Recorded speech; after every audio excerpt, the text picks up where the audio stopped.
4月初9，戌时，天色已暗，由北入平康坊，正是华灯初上、热闹不凡之际。哎，快点快点！苏小雅每月初9的献舞要开始了。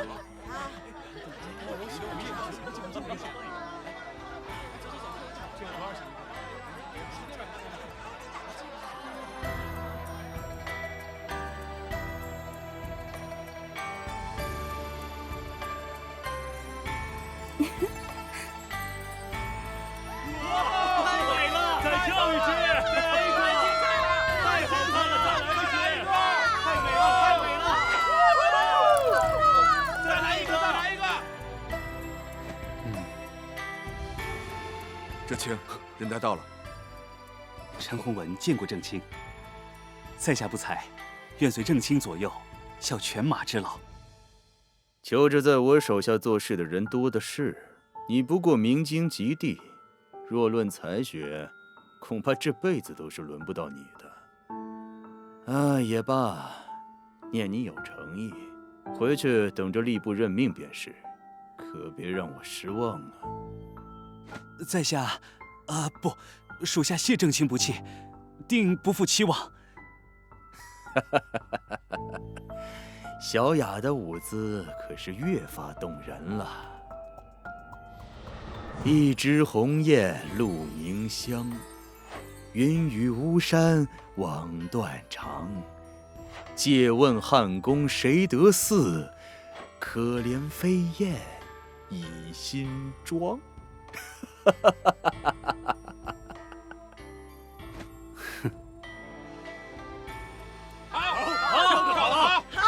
好，想得好，挺好看，太棒了！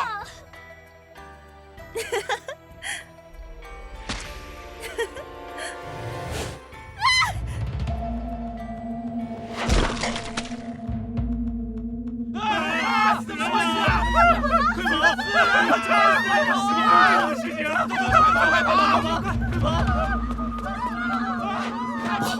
有情况！保护大人！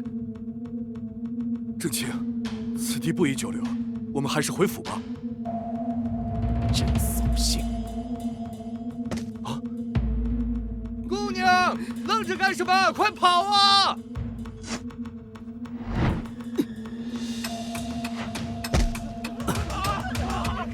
哎，小姐，快下来呀！让下，快让开！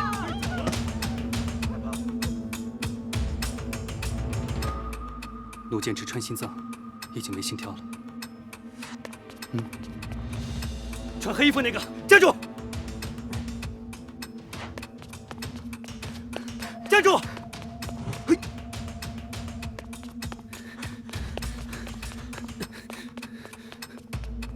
看你往哪跑！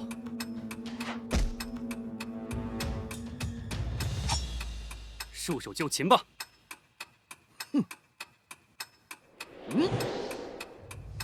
这个人的武器是剑，而凶手的作案工具是弩，他不是真正的凶手。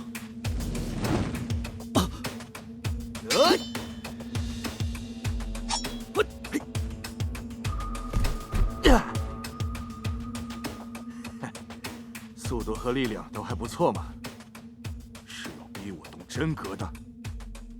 奉陪到底！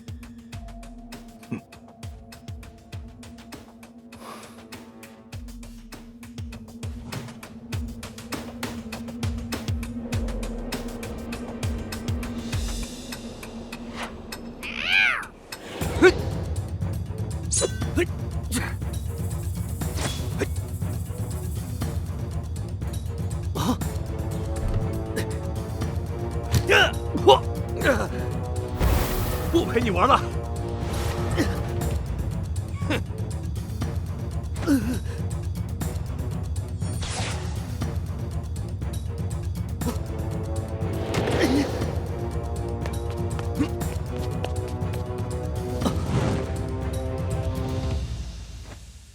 刀上有毒。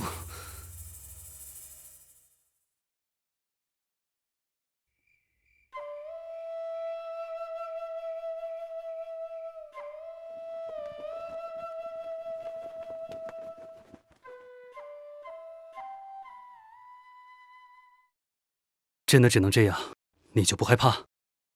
还能有什么办法？如果再不抓紧处理，恐怕就没救了。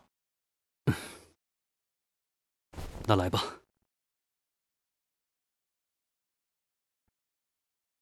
都黑了。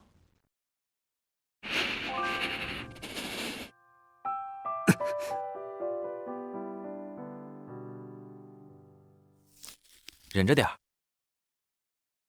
死者是何人？不知，明日从大理寺探听消息便是。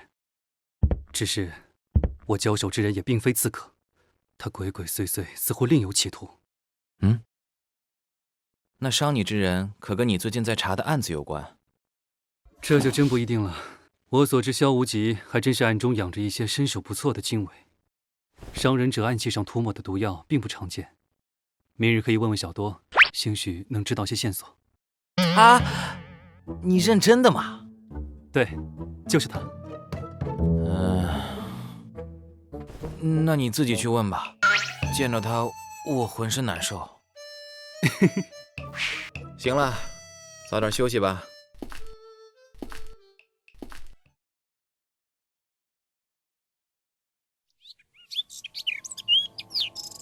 凶手呢？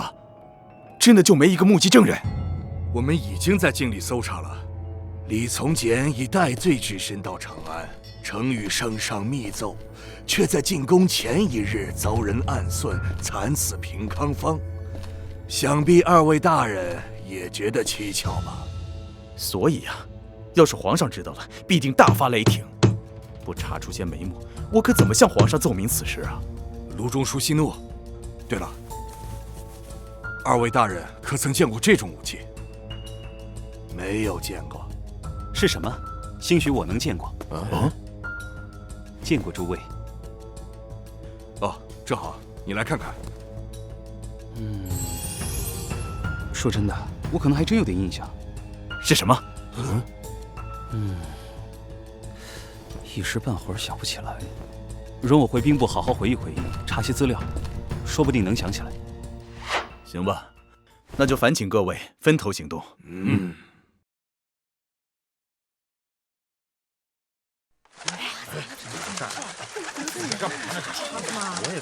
哎，都散开，散开！哎，看你喝了什么呀？你着什么急呀？你！哎，我看看，我看看。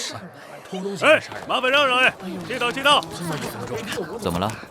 公子，前方聚了很多百姓，还有官兵呢，好像发生了什么案件。案件？停车吧，我下去看看。你又要多管闲事了。蔡御史今日可是让我们早些去御史台的。没事，你在车中等我一会儿，不会耽误太长时间的。继父。是，明白了，我这就去办。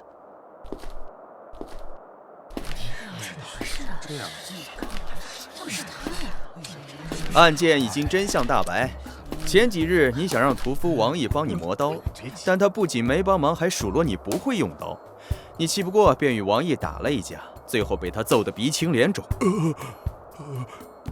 所以你养好了伤，便伺机杀了王毅，以解心头之恨。冤枉啊，大人！草民可不敢胡乱杀人啊！哼，这把刀可是你的？是小人的，但是我跟王毅和解了呀，因为他答应帮我磨刀，我才把刀送过来的。谁知你还敢狡辩？你不仅杀人，还劫财！我们已经搜遍了王毅家，却连一个铜板都没找到。王毅家本就一贫如洗，我有什么好抢的呀？哼！如果你现在如实交代，把赃款全数交出，也许还能因为你认错态度良好，从轻发落。否则，你可能还会连累你的家人。如果这件案子办妥了，本庭长就能在御史台蔡顶天蔡爷的提拔下，成为监察御史了。不要因为你那点小私心，耽误了本庭长的发达之路，明白吗？小人真的没有啊！哼，废物！大男人哭哭啼啼的，不死也没什么用了。且慢！你谁呀？让开！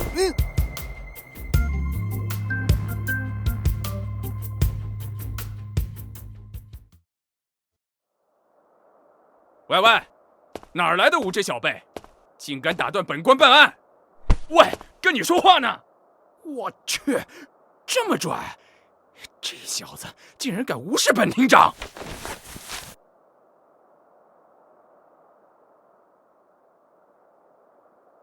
原来如此，王毅披头散发，全身赤裸，一丝不挂，是遭人割喉而亡。但奇怪的是，他的身上并没有沾染到太多血迹，伤口处却是鲜血淋漓。外衣后背染满了血，但血迹有深有浅。另外，王毅身材健硕，虎背熊腰。喂，你到底是谁？凶器80%是柴刀，从伤口的形状就能判断。此外，伤口整齐利落，说明这把柴刀锋利无比。至于这把菜刀，喂，我跟你说话呢！锈迹斑斑，明显还没磨过，不可能留下王毅身上的那种伤口。我看只是凶手为了掩人耳目，姑且放在死者身边的。小子，你瞎说什么？告诉我，王毅家里还有什么人？他还有个儿子王雄，不过6天前他们爷俩从外地回来后就走了，好像是去平阳县收欠款，到现在都没回家。不过算时间，应该就是这几天了。你们看，如果宋军是因为之前那件事气愤杀人，那不可能等到王雄快回家的时候才动手，这是其一。既然王毅答应替宋军磨刀，就说明有意和解。这时候再起杀意也说不通，这是其二。谁说他是气愤杀人？我看是见财起意。对，有可能。我先问你，死者死于何时？我之前问了，昨天敲木鼓的时候，住在他另一边急忙赶回家的打油郎看见他正在关院门。早上有人找王毅买肉，敲门发现没锁，才知道已经死了。从尸体腐败程度看，差不多是昨晚亥时。那时候你在干什么？我早已经睡了。他当然这么说。其实那时候他根本不在家，而是悄悄翻墙进入王毅院子，偷了他的柴刀，然后把人杀了。对，他昨晚根本不在家，但他没撒谎。宋军昨晚是睡着了，但不是在家，而是在平康坊。平康坊？对，我刚才进来的时候，从他身上闻到了一股胭脂香味。这个不可能是男人用的，寻常家的女子也不会用，因为这个味道来自青楼女子擦的含有特殊成分的胭脂。都给我让开！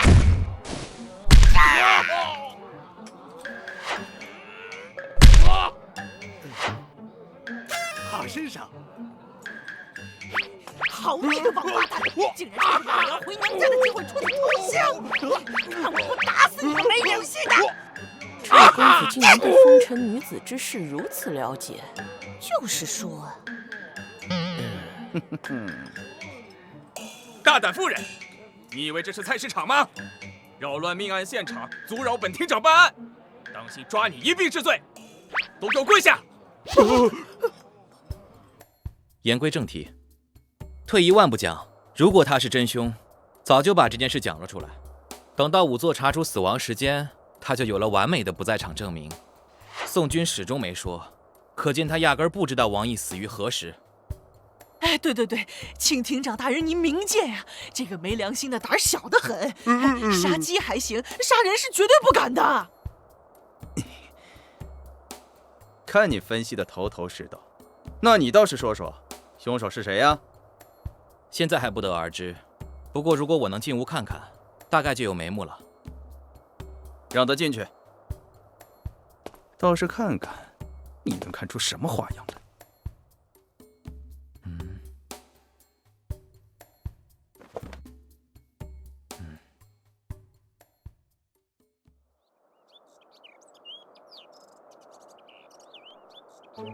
哎，厅长，这小子好像有些手段，该不是什么咱惹不起的大人物吧？也不知道哪里冒出来的小白脸儿，看我待会儿怎么收拾他。从出血量看，死者是活着的时候被人割喉而死，伤口附近被人擦拭过。把衣服给我。你们瞧，衣服上的血迹深浅不一，这绝对不是正常见血的痕迹，反而更像是擦拭伤口处的血而留下的。更重要的是，染血的部位不在前胸，而是后背。果然，染血的部位是在身后。的确，好像真是这样。那么问题来了，既然衣服上没有溅射血迹，那么死者被杀时喷射出的鲜血在哪儿呢？哎，对对，我们把尸体抬出来的时候，床铺是很潮湿啊。那么答案显而易见，死者被杀时没有穿衣服，这样血才没有被溅射到胸前。那死者身上应该有血吧？我看死者除了脖子，其他地方都干干净净的。就算凶手事后清洁，也不能做得如此不着痕迹啊。死者死的时候很特殊，所以鲜血没能溅射到他的身上。特殊？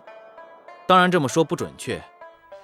我认为是死者刚洗完澡，从浴盆里出来的时候被凶手暗算，惨遭割喉。潮湿的床铺说明凶手匆忙之中没有替死者擦拭全身，因此湿漉漉的后背漫湿了床褥。所以我觉得凶手应该是趁死者出浴的间隙，从背后将死者按在浴盆边缘。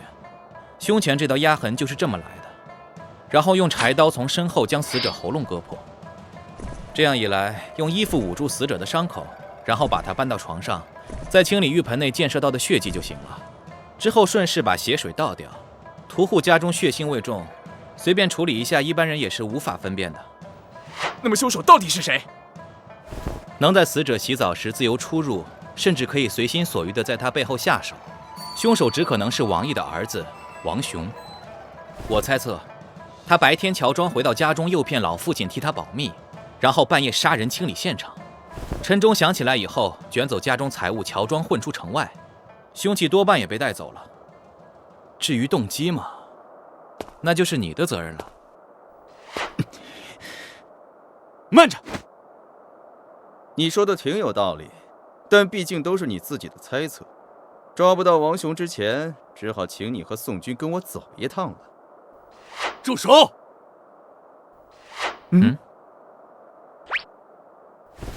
住手！郎主是怎么来了？王主事，定有人多管闲事了。王主事，您来的正是时候。本来下官已经断了案，这人却横插一杠，您来给下官评评理呀！闭嘴！谁让你多话了？可是，耳朵聋了是不是？武御史切莫多礼，孙朗是本官的下属，若多有得罪，请御史莫要见怪。我自然不会与不带脑子的一般见识。这位武御史是什么来头啊？连大理寺主事都对他那么客气，哎呀，不得了啊！今日蔡御史让我前往御史台议事，我刚好经过此处，便见到武御史在此。不如咱们一同前往御史台，如何？也是，时间不早了。武御史，请。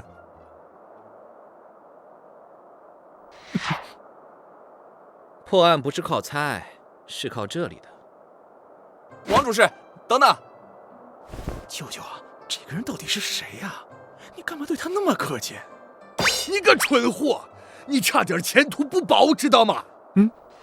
此人正是皇上亲赐洞察秋毫4个大字的御史台监察御史吴子山，他姐姐则是皇上的宠妃武德妃，外公更是李胜大将军。我都不敢在他面前大声说话，所以说你在瞎嘚瑟什么？打死你个不带脑子的傻小子！上面要是怪罪下来，你娘可有的哭了。我哪知道他有那么大来头啊！我错了还不行吗？行了，我还得赶着去御史台同各位大人商议要事。还好有人来通知我，否则不知道你要闯多大的祸。我也得去当差了，你自己小心着点儿。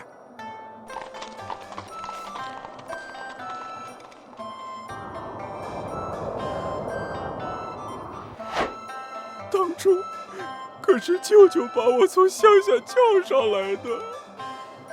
我哪知道长安那么多达官贵人、皇亲国戚呀！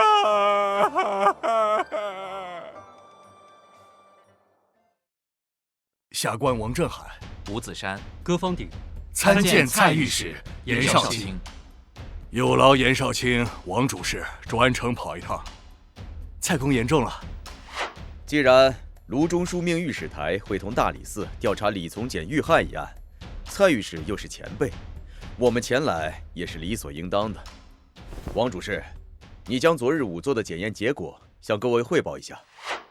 死者是前灵州节度使李如光的侄子，此次进京似乎有要事奏请圣上，但却在面圣前2日横死平康坊，弩箭直射心脏，死者当场毙命。弩箭长圆1尺，标准军队制式，被神策军和各地节度使广泛使用。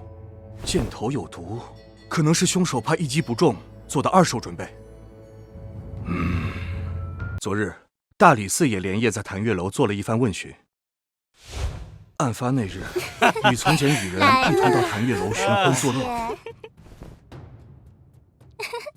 来嘛，喝嘛，喝嘛。对呀，再喝一点嘛。喝，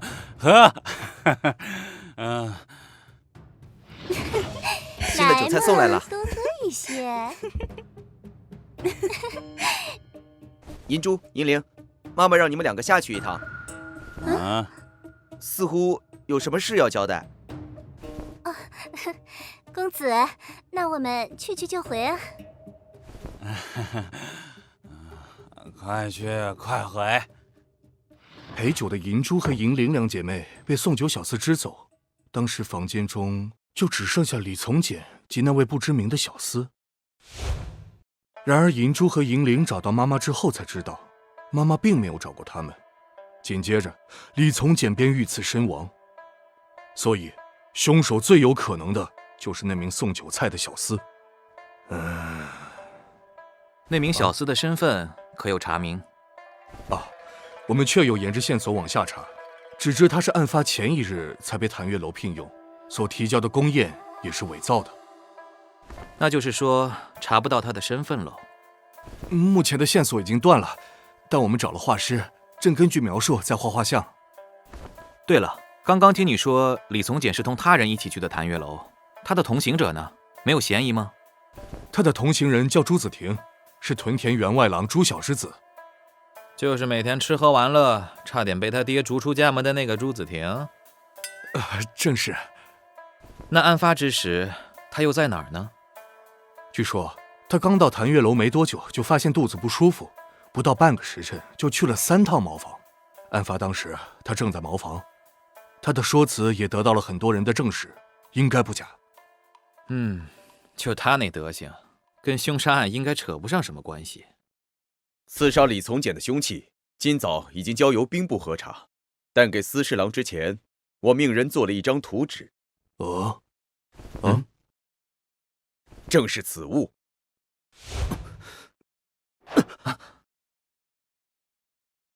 你没事吧？抱歉。你俩没事吧？失礼了，蔡公。最近公务多了一些，夜里没有休息好，走神了。年轻人有上进心是好事，可也要多注意身体啊。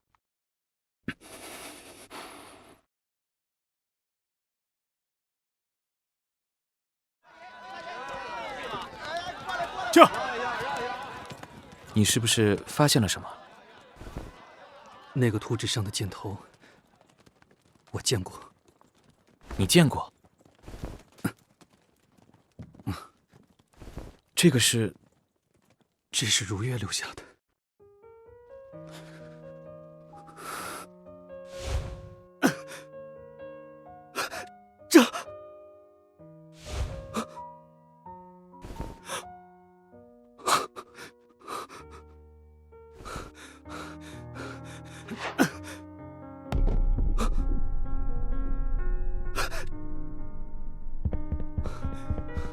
阿月，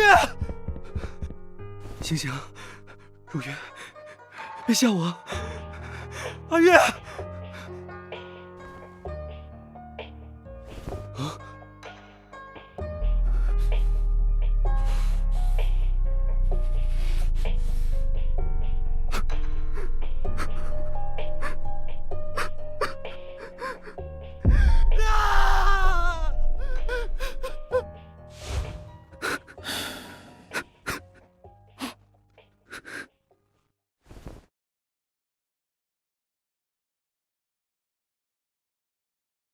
难道说当年刘府的灭门案跟李从简遇刺有关？如果这次能捉拿真凶，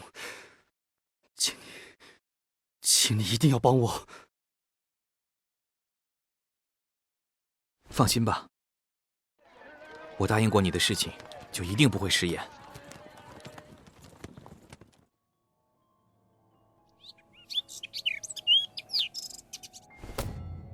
你怎么不早说？皇上息怒，皇上息怒啊！事发仓促，臣已经安排了大理寺与御史台共同办理此案。截止到目前，臣等已经查明李从简是被伪装成谭月楼小厮的杀手用弩箭杀害，凶器是一根长约1尺的弩箭。臣等交由兵部查验，证实乃唐军制式武器。本朝对弩器管制严格，非一般人可以轻易到手。凶手行凶之后趁乱逃走，臣虽已下令全城张贴凶手画像，但见过凶手的人对他的外貌描述却什么？却不大一致。什么叫不大一致？难不成他还能变脸？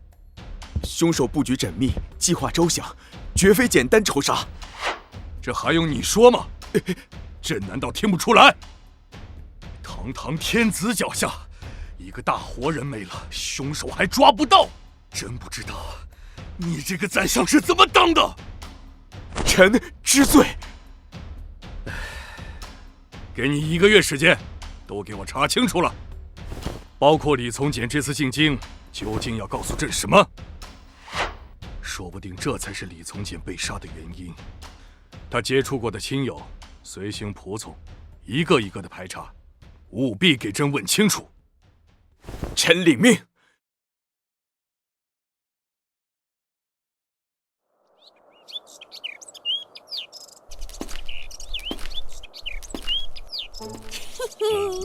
他来了，子山大哥，子山大哥，子山大哥，方鼎大哥，早啊！早啊，小多。我先进去。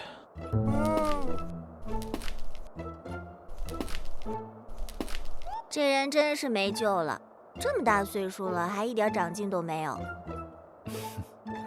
那你还不依不饶的见他就打招呼？哼，那还不是因为我大度，我才不是个斤斤计较的人呢。是，我们小多最大度了。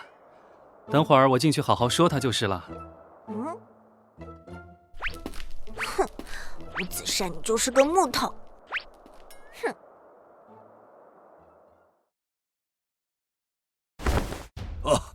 你们2人来得正好啊！发生了何事？奉贤公家被人一夜灭门。灭门？看来需要你们2人去一趟奉贤了。这种灭门案不是由县衙上报，再交大理寺处理吗？怎么会让我2人去呢？难道说跟李从简的案子有关系？公家的家主公胜曾是李如光的部下。卸甲归田后，在奉贤安顿下来。这次李从简进京之前，在公家小住了3天。莫非凶手害怕李从简向公家透露消息，所以灭了公家满门？极大可能。实在太残忍了。总之呢，你们2人去现场看看情况，兴许能找到线索。是。事不宜迟，我们现在就出发。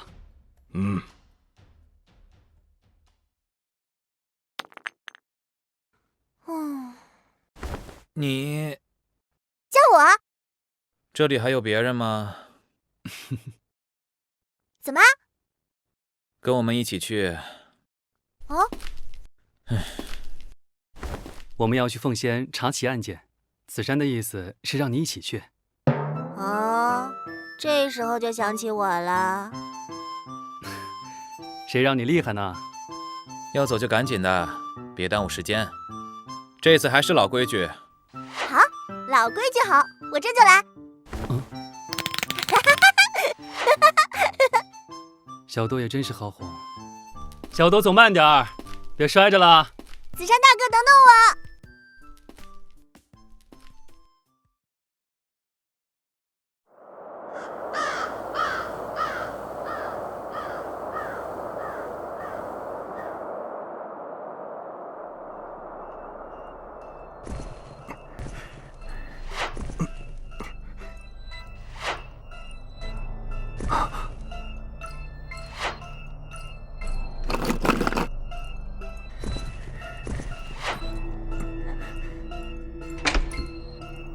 啊！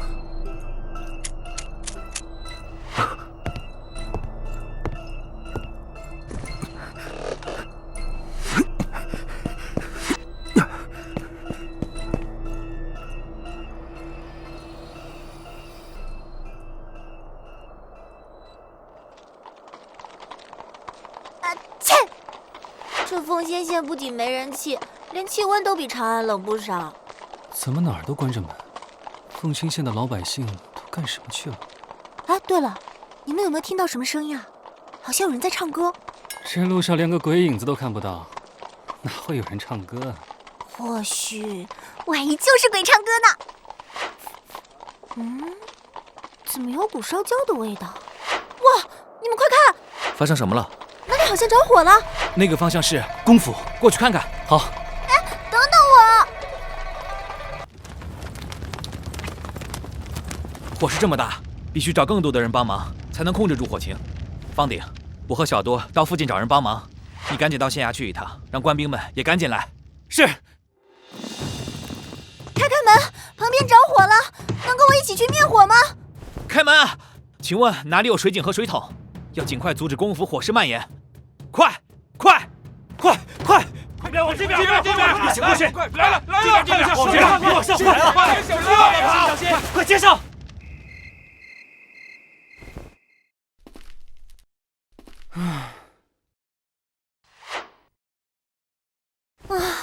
累死我了。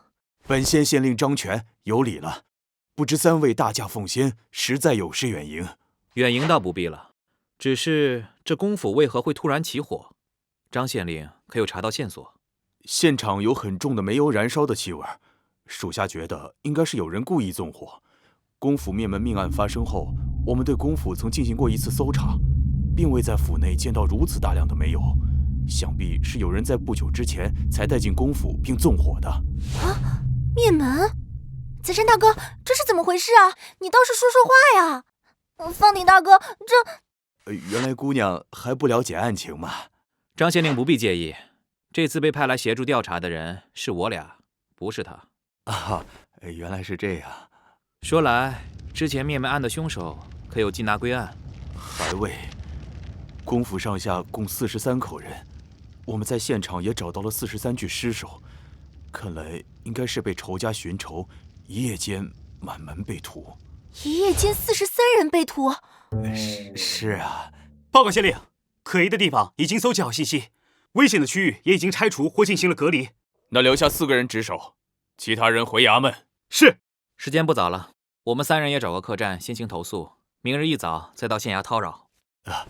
有劳了。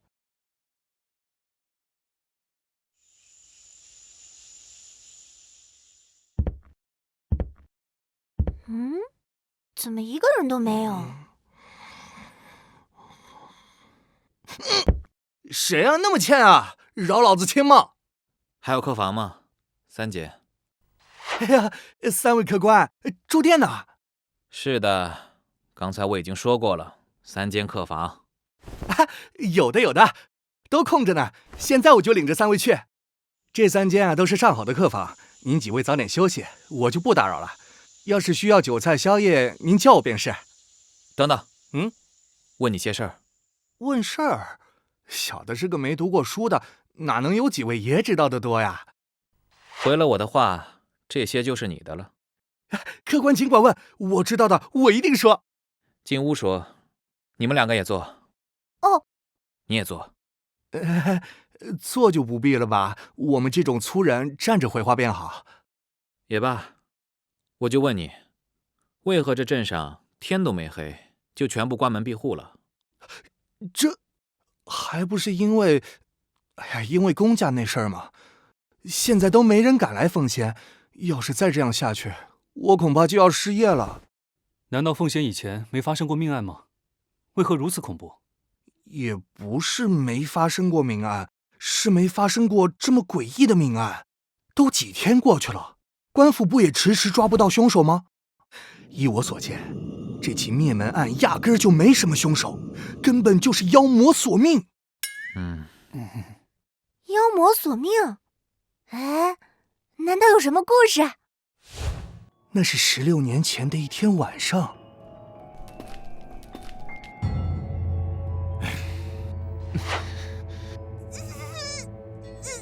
夫人，使劲儿啊！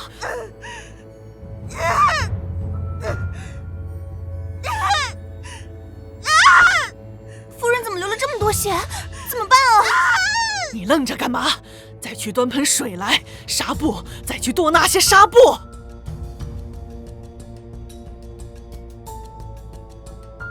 菩萨保佑母子平安，菩萨保佑母子平安。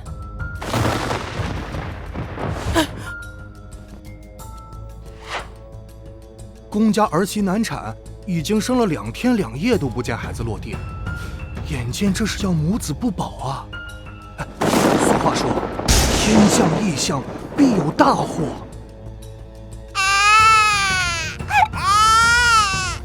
自这小公少爷出生来，便从没与外人见过，坊间更传出不少流言蜚语，有说这小公少爷是妖魔之后，公家先把他杀死，以绝后患。这几年过去，流言便越传越离谱了。直到小公少爷总角之年，公家才将他带了出来，说是从小体弱多病，一直在府中调养。自此啊，坊间的传闻才慢慢消停。可我觉得凡事不会空穴来风，说小公少爷是妖魔也有理可依。什么理？这公老爷子年轻时可是在战场上杀了不少人，早就被冤魂给缠上了。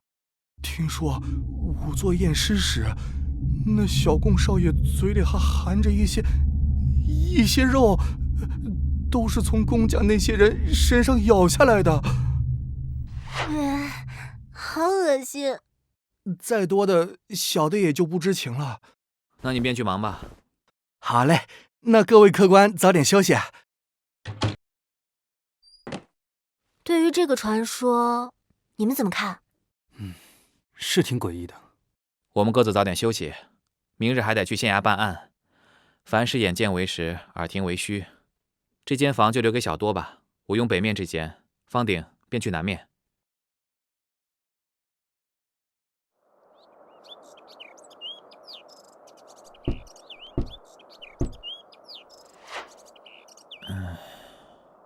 谁啊？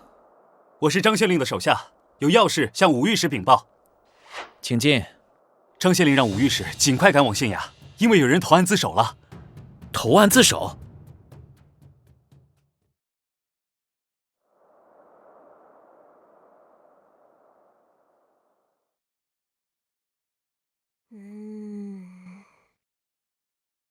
你现在反悔可来不及了，你已经答应了。答应是答应了，可一口气要查验40多具尸首，也太夸张了吧！再说了，这些人都死了好几天了，到处都是尸臭味。那这样吧，这次我给你买2样你喜欢的东西。不行，我得要3样。成交。好耶！我同张县令到隔壁牢房去问话，你在这里陪着小多。我们走吧。武御史这边请。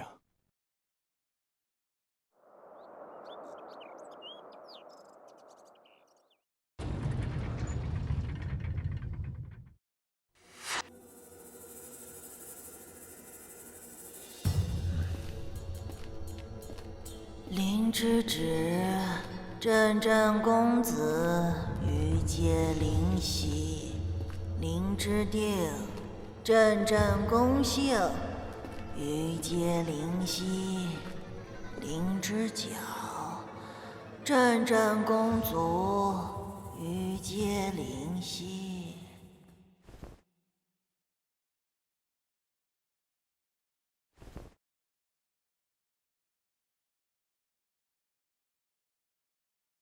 高低不平，长短脚，右臂无掌1尺长。这样的人，能够在一夜之间杀掉公家上下40几口人？卑职起初也觉得不太可能，但他一口咬定自己就是凶手。你叫什么名字？我是小宝。你姓什么？人是你杀的？你为何要杀公家上下几十口人？又是怎样行凶的？吴御史问话，你还不赶紧交代了？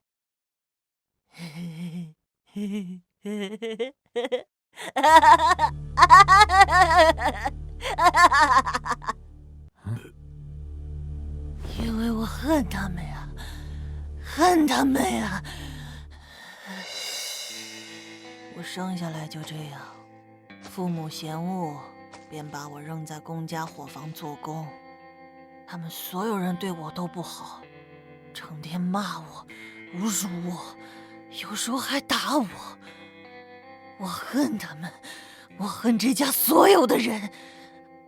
我早就想把他们全都杀死。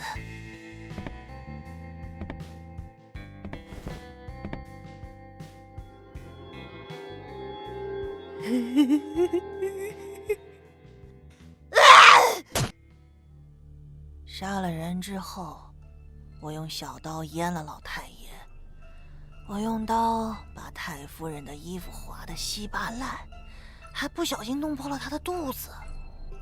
接着我去了大老爷功德的房间，接着是大公子宫夜，第三个是大老爷的小妾房，再然后是二老爷恭顺夫妻俩，二公子功臣，大小姐宫小莲，最后是独藏的三夫人以及她女儿小川。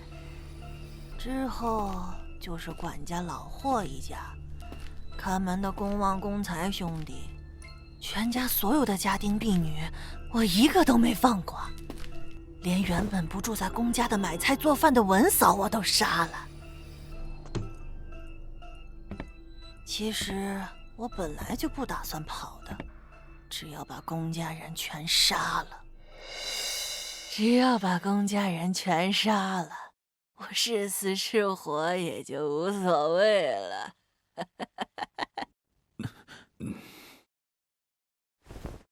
走吧。吴御史，吴御史，吴御史，接下来该如何是好啊？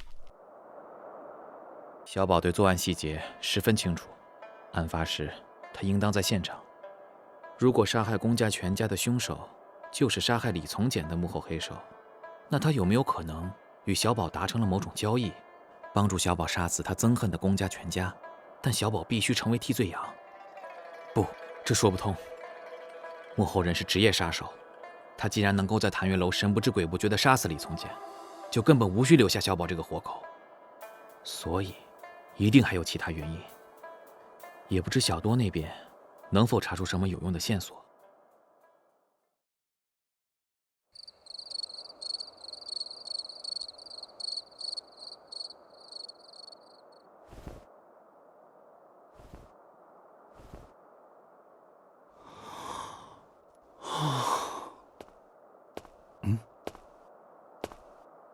怎样？暂时没有什么头绪。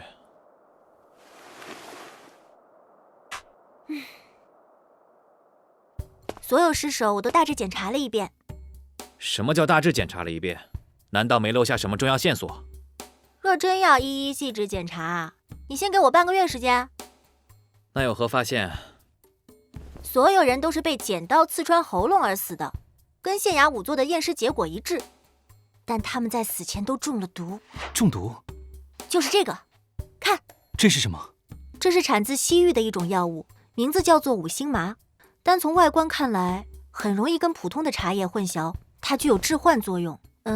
跟曼陀罗的药性十分相似，但比曼陀罗更加猛烈。虽然带有一丝丝苦味，但如果混在其他味道更加浓郁的食物或者饮品中，就十分不容易察觉了。公家怎么会有五星麻？哼，这不是你武御史该查的事情吗？除此之外呢，还有什么发现？除此之外，还有3个疑点。你们过来看，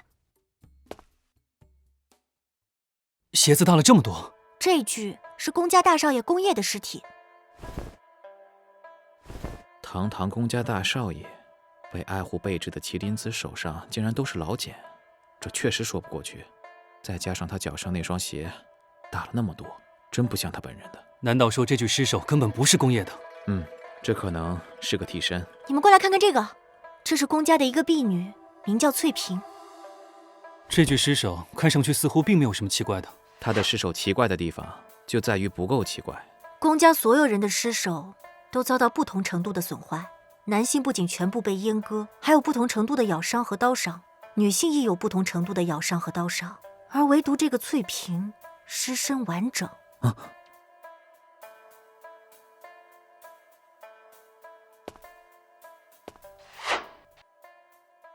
麒麟纹，这个婢女难道跟宫家大少爷宫爷有什么关系？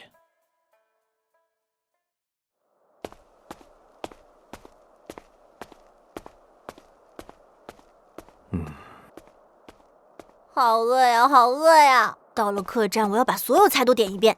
吃不下就不要浪费粮食。谁说我吃不下了？我肚子已经瘪得快贴后背了，而且还得你付账。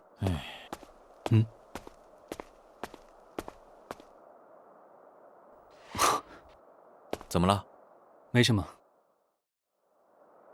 看来你有麻烦了。放心，小宝是不会背叛我的。你要找的东西找到了吗？既然知道我在宫府找东西，你又何必一把火把宫府烧了呢？啊，你知道了。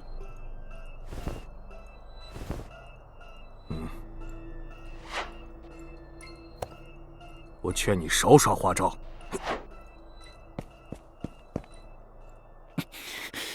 蠢货！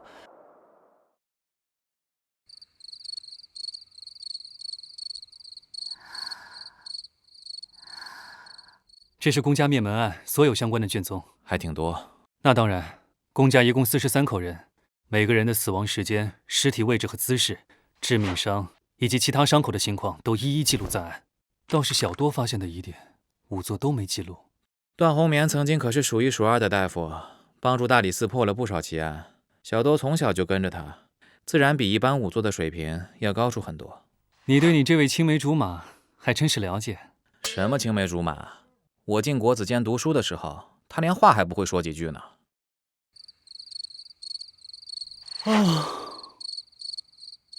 哎，还是得亲自看看。这么晚了，你还要出去？自然是。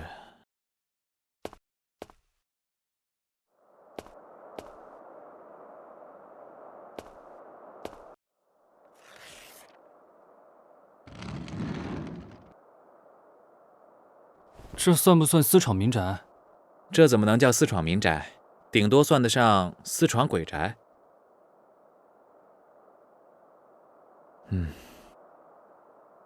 你到牌坊看一看，特别是翠萍住的地方，一定要仔细搜寻。我去后院查看。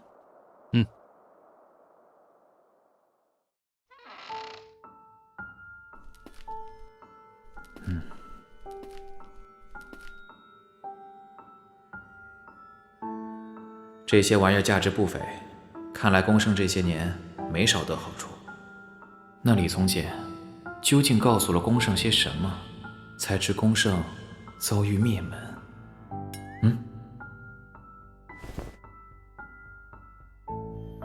这里装的是什么？从小宝的口供来看，宫胜是在睡梦中被杀害的。死者被发现时，和妻子罗氏正躺在卧榻上。那么床榻的正中间怎么会放着一个打开的空盒子？看来是有人在案发后来这里拿走了盒子里的东西。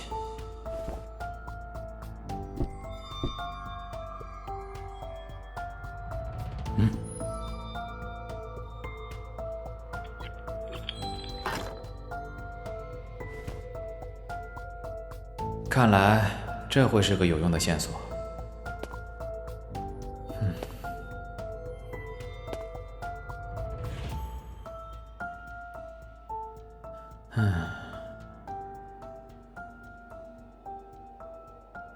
只是与宫胜的收藏比起来，功德和功臣的明显要廉价很多了。怎么样了，方鼎？牌坊已经调查完了吗？有何线索？你猜我在哪里找到的？翠萍的？你怎么什么都猜得到？一点都没意思。这还不简单？你知道名字，我也知道名字，而且还值得提起注意的宫府下人有几个？除了翠萍，还有谁？说的也是啊。对了，我还发现了这个，我是在翠萍的枕头底下翻到这个的。狮子？这像狮子吗？我怎么觉得更像是麒麟呢？43具尸首中，唯独宫夜被调包，而且我总觉得宫夜活着，可能还参与了灭门案。只是，一个被从小宠溺长大的孩子，为何会对自己的家人做出如此残忍的事情？正好我还没来得及去工业房间查探，现在我们就去看看有什么线索。没猜错的话，翠萍打算绣好这张手帕送给宫夜。哦，一般女孩子都会做些刺绣送给喜欢的人，或许翠萍没被毁尸，正是因为她和宫夜的这段感情纠葛。听你这话的意思，是觉得这桩灭门案跟宫夜脱不开干系喽？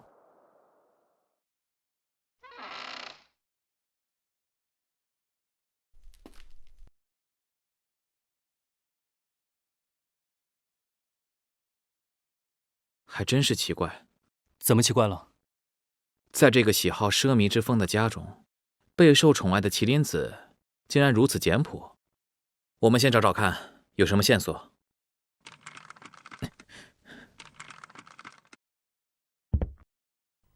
啊！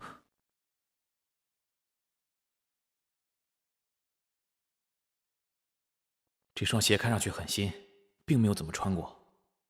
啊？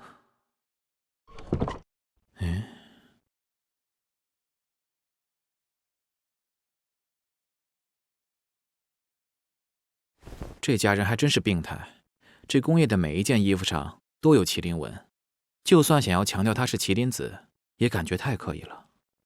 你不才看了2件衣服吗？怎么知道都是呢？兴许下面就有其他衣服了，让我翻翻看。还是，果然有点刻意呢。这怎么有件破衣服？破衣服为何不扔，还放在衣箱里？谁知道呢？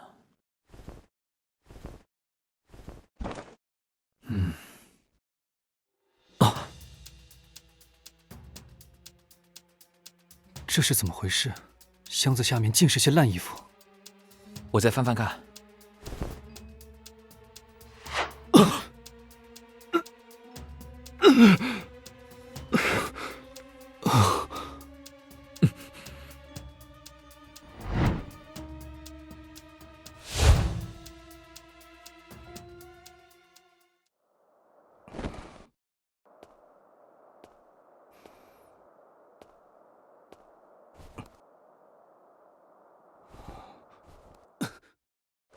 子珊，躲开！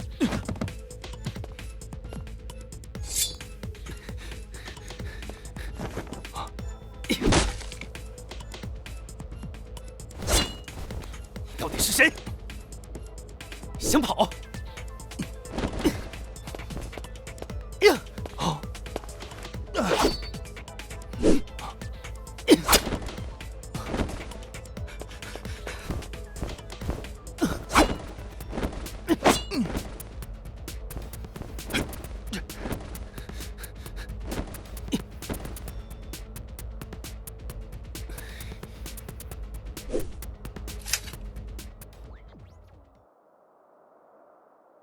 和在平康坊与你交手的是同一人吗？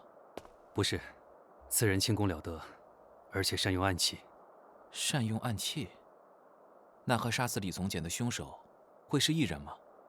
这就说不准了。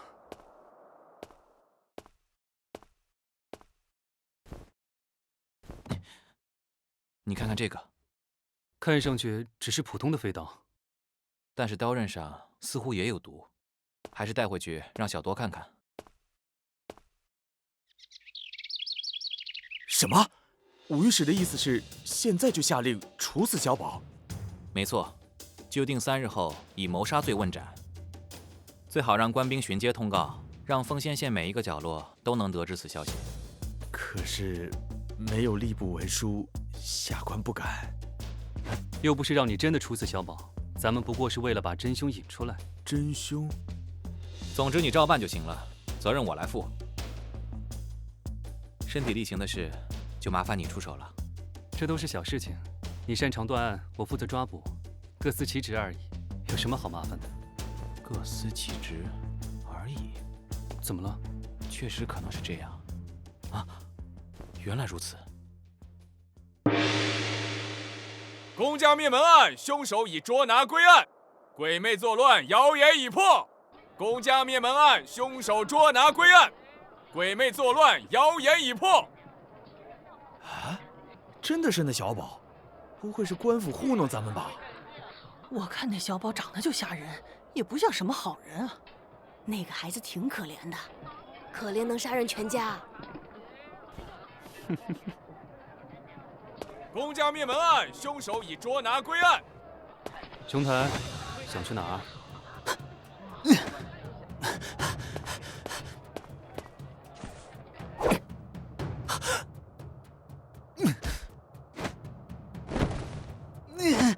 放开本少爷！快松手！别废话，抓住他！快上！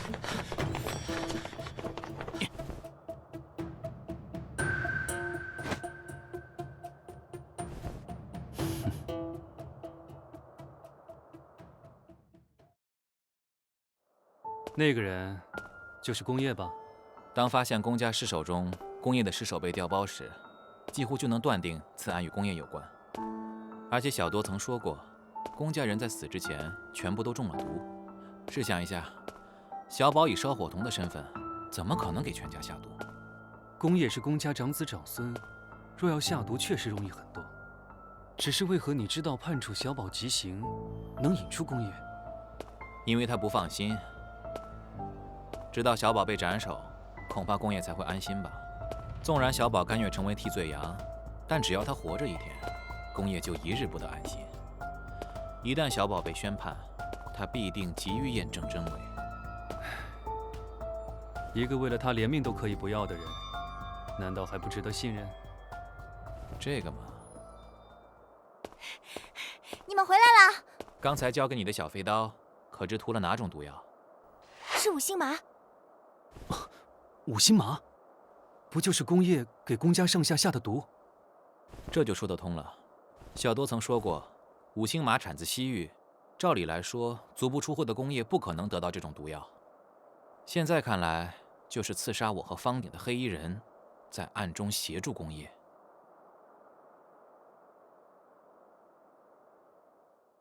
把人带上来！放开我！老实点！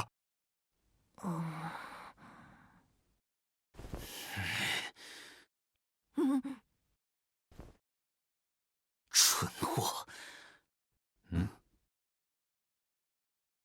既然被抓，我便无话可说。不过你们怎么知道我一定会去看告示？原因很简单，因为你最后一个想杀的人还活在世上。宫府上上下下43口人全部被剪刀刺穿喉咙而死，除了翠萍以外，所有人的尸体都遭到了不同程度的损毁。小宝身有残疾，能否完成这么大的工作量是首先要怀疑的。当我去大牢讯问小宝的时候，发现他对于残害尸体的事情很清楚，但对于如何杀人的过程，几乎只字未提。再来，作案过程中，但凡有一个人中途醒来，都能打断小宝行凶。毕竟小宝如此瘦弱，就算婢女也能随随便便制服他。可是，却没人醒来，任凭凶手摆布。为什么呢？按照小多验尸的结果，被害人死前都中过毒。可是，以小宝一个伙童的身份，能让全家人都喝下毒药，这恐怕有点难度。说得不错。然后呢？然后就是最可疑的事情了。宫夜可是被宫家寄予厚望的麒麟儿，平日里大门不出二门不迈，家里给好吃的好用的，一大群仆人伺候着。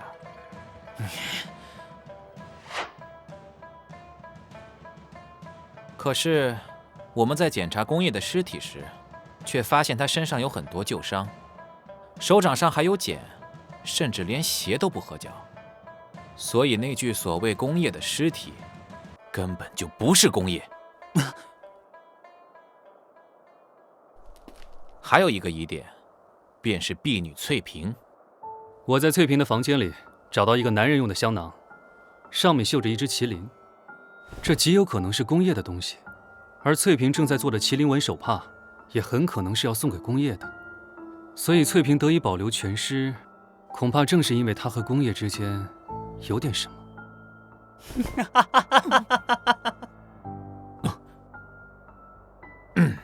但是，宫夜似乎对麒麟纹的东西恨之入骨，并且将它们故意弄坏，这一点很不正常。所以，到底是什么理由让你如此反感与麒麟纹相关的一切呢？这样一来，若是翠萍被特殊对待是因为宫夜对她有意，那么就没有理由送给她自己厌恶的麒麟纹香囊；而如果是因为有强烈的恨意，那么翠萍的尸体应该被损毁得更厉害才对。可是这香囊的确是宫夜的，但我猜这并不是宫夜给的，而是你。小宝手有残疾，不能杀人，于是杀人下毒的事由宫夜来做。宫夜杀人之后要立刻躲起来，所以蹂躏尸体泄愤的事交给小宝做。原来如此，两个人都对宫家充满怨恨，可以说是各取所需。这么看，翠萍一事就简单了。对宫夜来说，翠萍只是宫家的人，杀她不需要犹豫；而对小宝而言，翠萍大概是个非常重要的人，不忍心刀锋相向。可既然小宝和宫夜是共犯，又为何不能因为小宝对翠萍网开一面呢？大概宫夜同样是个非常重要的存在吧，也许比翠萍更加特殊。说不定小宝送给翠萍的香囊正是宫夜给他的。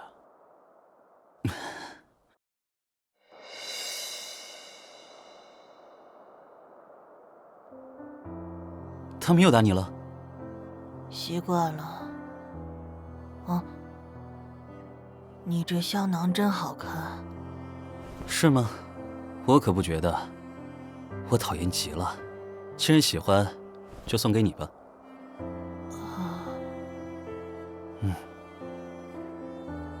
翠萍，你生辰那天，咱们集体告假去放河灯，好不好？好呀，不怕老爷打你手板吗？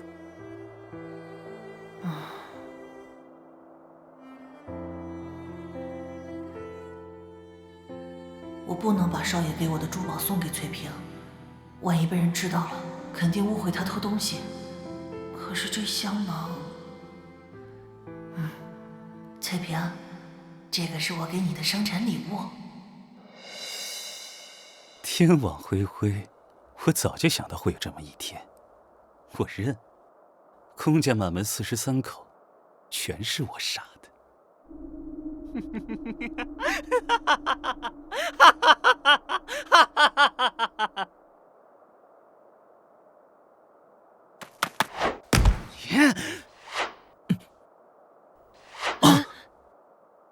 宫家，去死吧！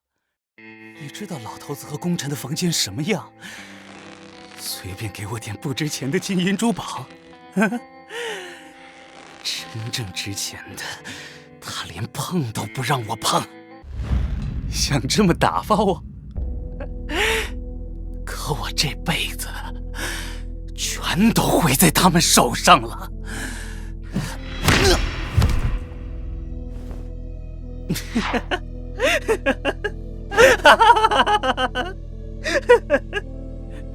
大胆！快把他给我压下去！你很聪明，你几乎猜对了所有的事，可是你却看不透最重要的事情。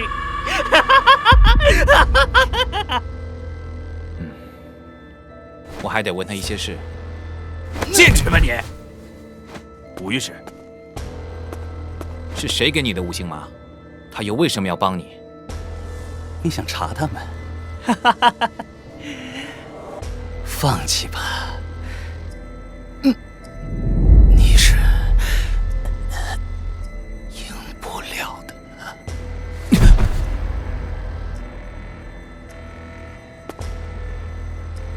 吴御史，这……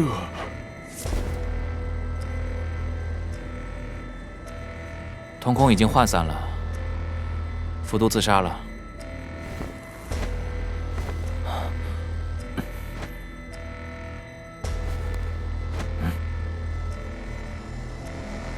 吴御史，这……叫人进来处理一下尸体吧。哎，来几个人，把尸体抬出来处理掉。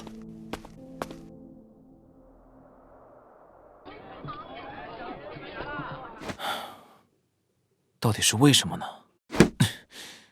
我漏掉了什么？案子不都破了吗？武大哥怎么还唉声叹气的？可能宫夜最后说的那句话对他造成的刺激很大。我有个推断，不知道对不对。宫家男丁的尸首都被阉割过，这个行为应该不是小宝主动的，可能是宫夜指示的。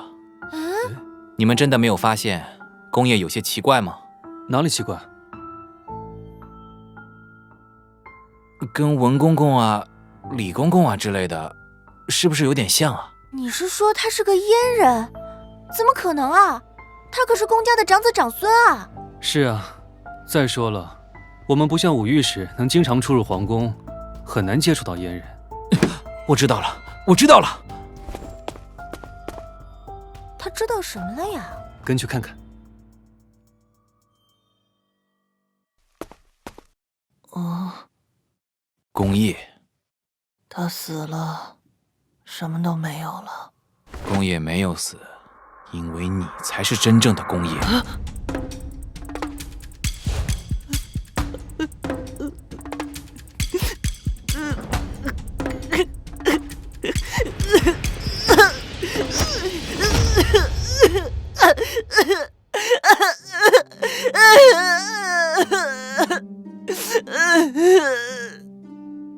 灵之旨，镇镇公子，于皆灵犀；灵之定，镇镇公姓，于皆灵犀；灵之角，镇镇公族，于皆灵犀。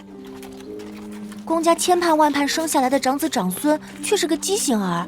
宫老爷为了不被外人看笑话，不得已抱养了一个小孩来冒充其令儿。后来宫家二公子功臣的出生，才是悲剧的开始。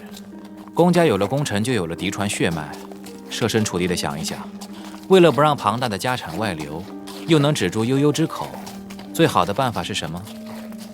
所以宫老爷选了一个最残忍，但或许对他来说最简单的办法，就是趁孩子小，就断了他传家接代的可能性。现在想想，小宝当初的古怪回答也能理解了。他承认自己的名字，却不认同自己的身份，因为他不是伙同，而是宫家的大公子。唉，这样看来，小宝和宫夜还真的都是可怜人呢。可怜人必有可恨之处啊！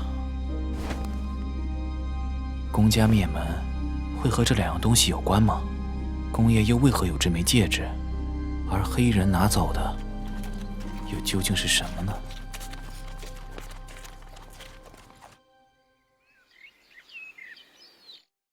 这种纹在中原并不常见，我见过用梅花纹做标志的盗贼，也听说过自比蒲公英的旅人。至于哪个组织门派跟向日葵有关，我还真不知道。老大，不是向日葵，这个花叫波斯菊。原来如此啊！老夫果然上了岁数，像这种新鲜的玩意儿都没听说过。原来如此啊！老夫果然上了岁数，像这种新鲜的玩意儿都没听说过。虽然这种花叫波斯菊，但其实并不是波斯传来的，而关于它的来历也是众说纷纭。实不相瞒，我虽然听过这个名字，但也是第一次见。波斯菊并不常见，也没有什么特殊的功效，颜色样式也不是特别惊艳，没见过并不奇怪。反倒是关于它的一则传说，倒是有几分神秘色彩。哦，说来听听。据说这种花的母株是顺着海风从东海上飘过来的，捡到它的是一个波斯人，这也是它名字的来源。波斯人把母株插在沙滩，一夜之间竟然开遍海岸。深以为奇的波斯人将母株献给高宗皇帝，然而高宗却对这个平凡的小花没有兴趣。随便令人将他和皇后的牡丹种在一起。可谁也没有想到，1个月以后，满庭院的牡丹竟然全都死了，取而代之的则是一朵朵的波斯菊。鸠占鹊巢啊，听起来怎么有一层诡异的意思？而我认为，手绢和戒指应该都属于同一个女性。手绢上的圣字很可能代表这名女性与宫圣之间有着某种特殊关系。手绢是从宫圣房间的木盒中找到的，据我猜测，这木盒很可能是李从简给宫圣的。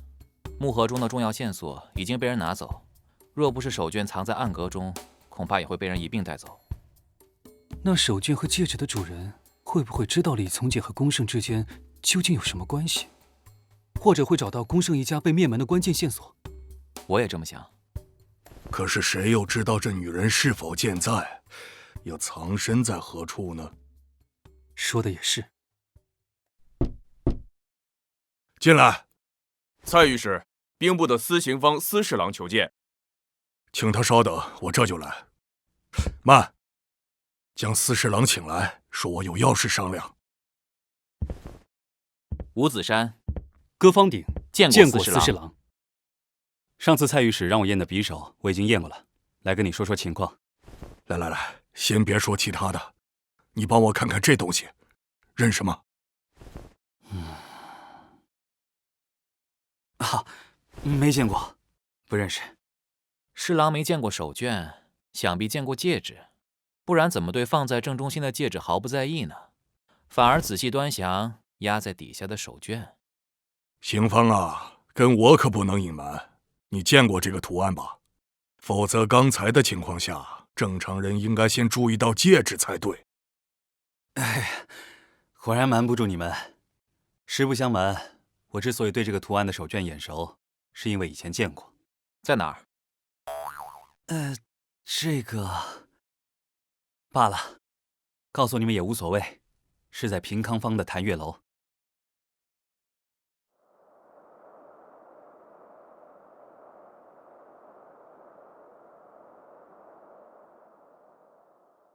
你就是秋英姑娘。一叶知秋的秋，落英缤纷的英。二位找我有什么事吗？你怎么知道我们来找你？才这个时辰，二位不可能来寻欢作乐吧？更何况论名气、姿色、才艺，我都不如谭月楼的各位姐妹，少有客人点名找我。姑娘太谦虚了。姑娘言外之意似乎另有所指。原来如此，来你这里的大部分客人都是看中了位置偏僻、少杂音这个优点。什么意思啊？我没懂。换句话说，来青楼这种地方还希望僻静的人，要么有不方便公开的事商量，要么不想被人知道自己的行迹。而姑娘既然看穿我们哥俩不是来找乐子的，那八成是要打听什么事。姑娘聪慧，在下佩服。公子谬赞了，小女子有言在先，在这里商量的事，但凡我听见的，要么不重要，要么不能说。而青楼之地，过客1日3000，不问姓名出处。姑娘放心，我们不为难你。实话实说，我们是司侍郎推荐来的，原因是这个。这个，二位稍等。那，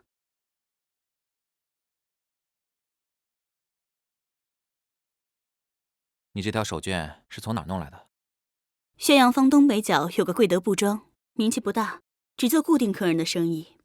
这手绢是贵德庄的沈老板送的，他那里既有新货，也有旧货、黑货。事不宜迟，咱们赶紧去找他。二位慢走，恕小女子不远送。公子倘若还有什么疑问，可随时再来找我。姑娘似乎对我兄弟情有独钟。公子何出此言？喂，别瞎说！刚才在房间里，姑娘只有跟我对话时才看着我，其他时候你的视线始终在她身上。就坐的时候也是，你自觉地坐在我兄弟的对面。如果不是很了解他，还以为你跟他一早就相识呢。莫非姑娘对武者有偏爱？公子真是好观察力。秋英只是觉得专心练武的人心思或许会比较单纯。姑娘说的极是，在下不打扰了，改日再来拜访。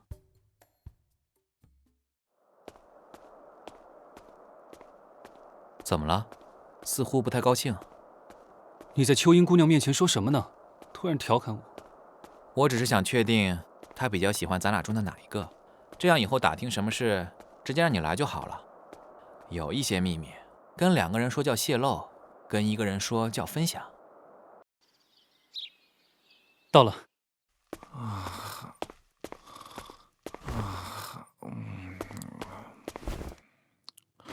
老板。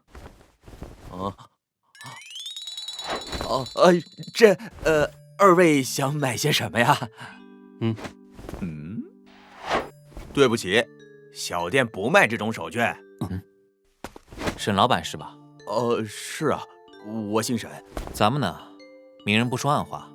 我家姐姐以前在您这儿当了一条跟这个同款的手绢，多少钱您说话，我绝不还价。但你要让其他人知道我姐姐手绢在这里出现过的话，您可就要小心了。我想起来了，但这是那位夫人卖给我的，不是当的。不信您回去问问，她肯定没有当票和字据。就算不是当的，我现在买回去，行不行？哎呀，我早就卖掉了。那条手绢做工精细，材料也上乘，加上又是2手的便宜，很容易就卖出去了呀。对了，我记得是卖给了谭月楼的秋英姑娘，你们可以去找她。我说，咱们几个是不是聊差了？一个米铺老板媳妇儿用过的手绢，还镶了金不成？你以为是皇家公主啊？寻常人家的媳妇儿怎么用得起这么好的料子？你真以为我姐姐是寻常人吗？你看看，我就说怎么聊差了嘛。我这来往买卖的都是熟客，尤其是在我这儿卖2手货和黑货的，不熟我不收啊。黑货呀，黑货呀。您看2位啊，卖这手绢的真不是您姐姐。我实话说了吧，就是东市米商贾伦的夫人。或许她是从您姐姐手上买来的。哎呀，那这么说是我们搞错了。也罢，全当赔礼了。在下兄弟2人语气不佳，多有得罪，见谅。没事儿，没事儿。2位真是敞亮人，以后家里女性来我这儿光顾，我给你们优惠。你这儿只做女性生意吗？您看出来了，要是男的来买东西呢，我卖的是布匹，就是台面上这点东西。反之呢，我这大大小小全是为女性量身定做的。不过刚才说是黑货，也无外乎是来源不明的金钗玉镯、绸缎衣服啥的，数量不多，没啥危险，您大可放心。想不到长安还有这种地方，我还是第一次听说。有人偷抢，就一定有人销赃，这也是一种供求关系吧。时间不早了，今天养精蓄锐，明天一早就去见见这位夫人。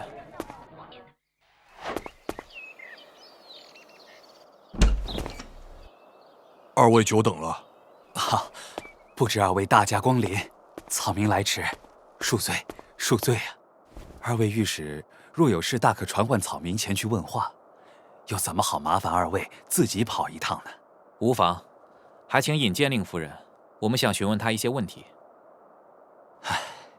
实在不好意思，那人其实早在1年前就已经去世了。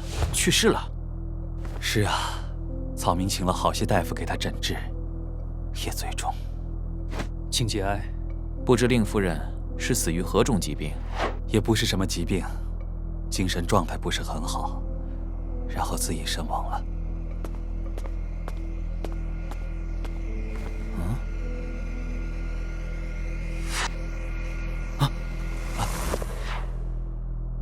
刘头，快把魏娘带回房去，她身子弱，吹不得风。是。小姐，还请回房吧。还不赶紧回房！小姐，听话嘛。好，让2位见笑了。既然如此，那我们便告辞了。就不远送了。既然夫人死了，那就应该接着问贾老板，他多少会知道夫人的事吧？或许还跟他有关呢。你说的对，但不能今天问，我要先查查这个老板的履历。你怀疑他有问题？说不上来，有一种很奇怪的感觉。每次发现案情有疑点的时候，这种感觉就特别强烈。你的疑点到底是贾伦，还是已经死去的夫人？不知道，可能都是，也可能都不是。贾伦是哪里人？啊，这我哪知道？看他的长相，很明显是唐人吧？好看吗？异族之美。色鬼。说什么呢？难道你不觉得？我也认为她好看，虽然现在年纪小，但长大以后绝对是个美人。老色鬼。从魏娘的长相来看，她娘应该也是个西域人，所以会绣波斯菊纹样的手帕，也就说得通了。而且，魏娘腰间也别着一张波斯菊手帕，或许她身上会有一些线索。这可真是巧合，没想到你们要找的人正是薛氏。我最近复查这桩自杀案，可是发现了不少疑点。2年前，米生贾伦的夫人薛氏在家中吊死。夫人，她的贴身婢女珍儿发现后，立刻报了官。由于薛氏本就有些精神异常，常年被关在卧房，除了珍儿，并不太与他人接触。而珍儿案发时正在米铺帮忙，所以大理寺便断定薛氏为自杀。听起来也合情合理。听起来确实好像没问题，但第一个疑点，死者薛氏颈部有锁痕，系上吊造成；手部红肿出血，系自杀前下意识挣扎所致。案宗描述不明，锁痕位置讲述不清，手部出血位置不详。仵作能直接将这样的信息留在案宗上，那无非2个原因：要么是玩忽职守，要么是故意含糊其辞。后来我想找这名仵作核实一下当时的情形，结果呢？这名仵作不知道从哪里得到了一大笔钱，早就交了辞呈离开长安，不知所踪了。所以他极有可能为了掩盖真相，故意这么写。说吧，你复查的过程中到底遇到了什么麻烦？总不至于为了几个疑点就找我们帮忙吧？什么都是瞒不过你的，确实有点小麻烦。前几日我到大理寺找负责这案子的主事马先灵，这人姓马名先灵。核对案子的详情，他不是答非所问，就是支支吾吾。于是我找到了当时负责验尸的仵作刘铁石的家。可是这刘铁石已经从长安搬走了大半年了，灰尘这么大，一看就是好久没人住了。听闻他临走前把在酒肆和饭馆赊的账以及欠下的赌债都通通还清，还打赏了店家，出手相当阔绰，想必是从哪里得到了一大笔钱。看来刘铁石被人买通，所以故意写了模糊的验尸信息。多半是这样。看起来马先灵也脱不了干系。后来我不管查什么，马先灵总是想方设法阻挠。我们来重新整理一下思路。如果我们推翻自杀的结论，把这个案子重新归为他杀，那么首先要怀疑的对象是谁呢？仇人。薛夫人足不出户，能得罪谁？没有交往，哪会有是非？嫌疑人无非就是与薛夫人接触的那些人。薛夫人的交际圈就那么小，一是平日看病去的医馆里的大夫，二就是家人和下人。那明日我们3人便分头行动，方鼎找个理由接近马先灵，看看能否从他身上找到线索。天朗再继续顺着医馆的线索调查。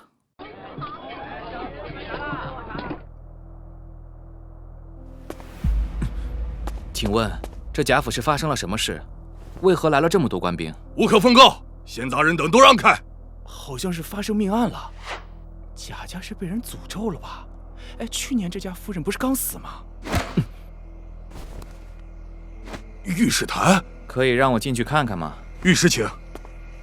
御史？难道他们家还跟贪官有关系？感觉越来越可疑了。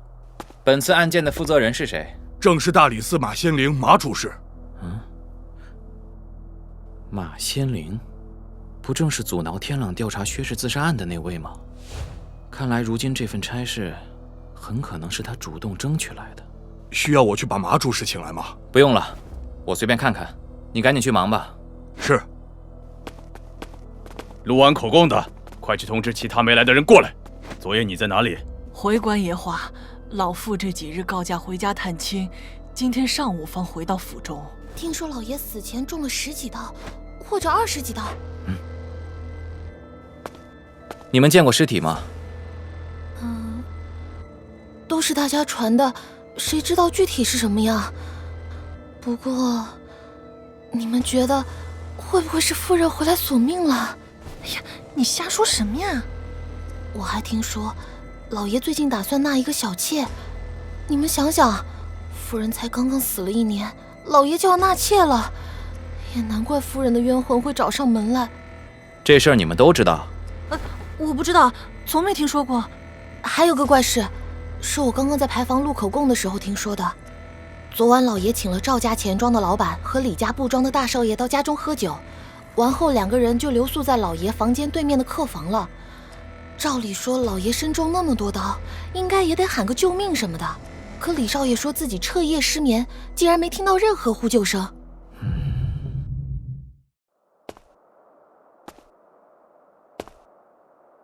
你们几个到那边看看。那里应该是贾伦的房间，过去看看。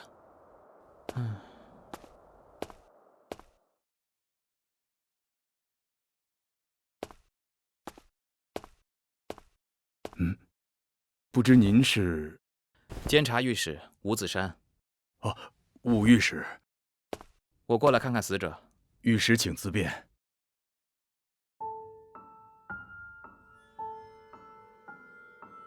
尸首的状况如何？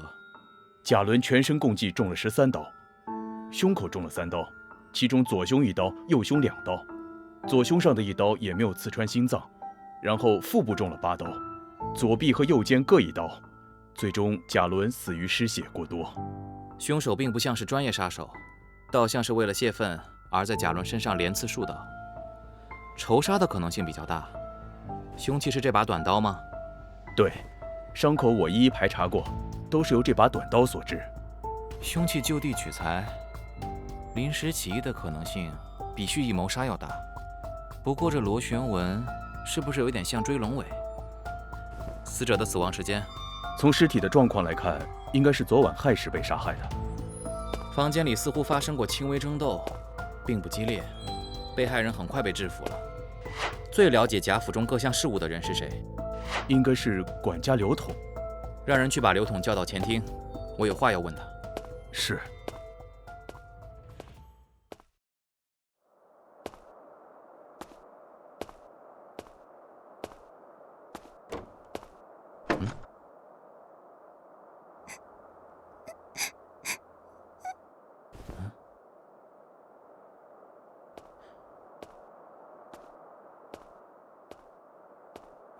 那是他的房间。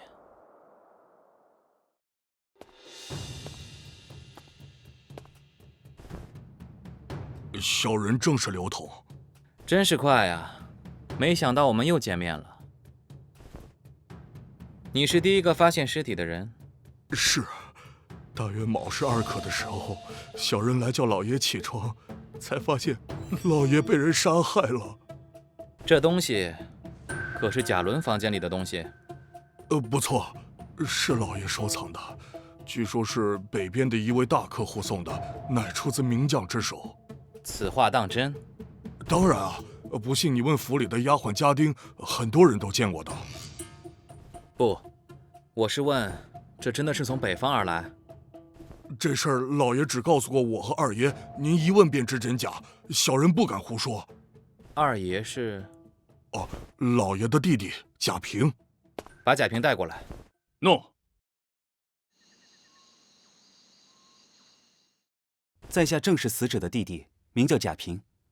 刘管家所言属实，这副刀确实是来自北方一位大客户。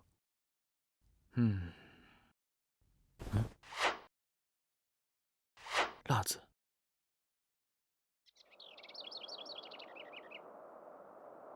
是这里了，薛氏固定看病抓药的地方。掌柜在吗？在下就是仁心堂的掌柜大夫关正义，请问阁下哪里不舒服？看病就算了，御史台查案。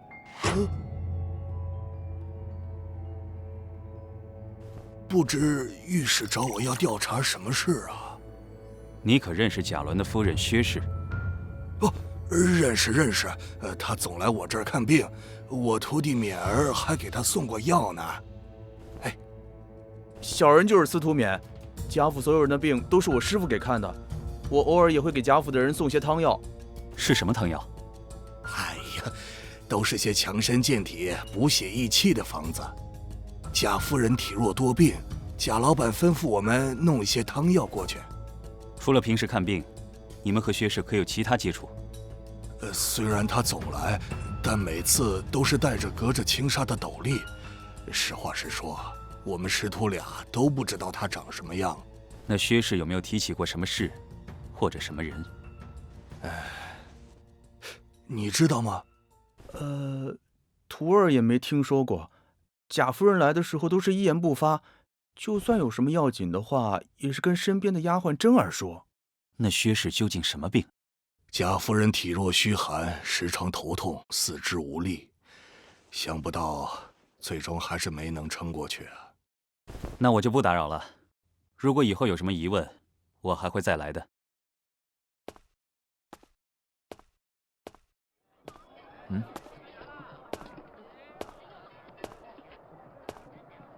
我算是白跑了一趟。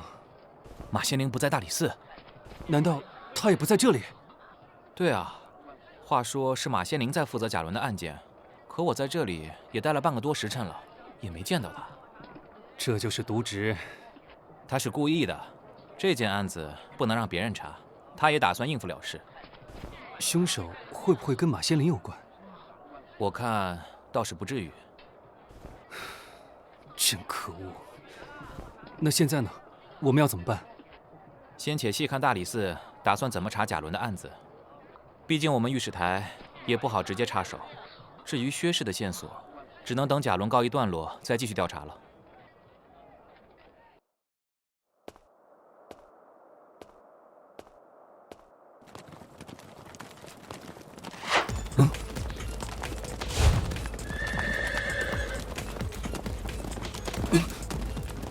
子申，快躲开！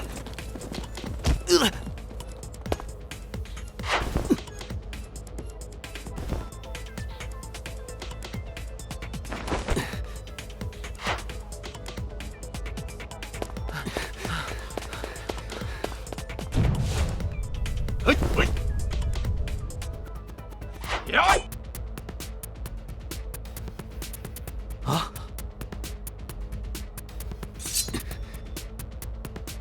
这么多人，我怕我撑不了太久，你赶紧去搬救兵，快走！那好，你可要小心一些。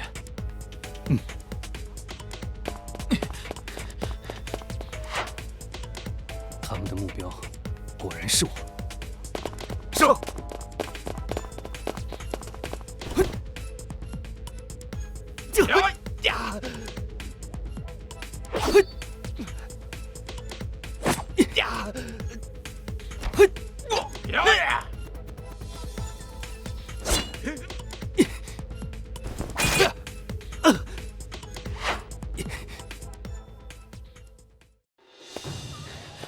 距这里最近能搬到救兵的地方是那里。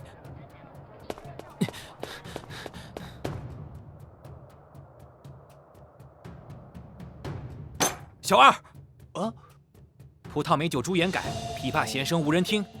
我要见于长青。稍等。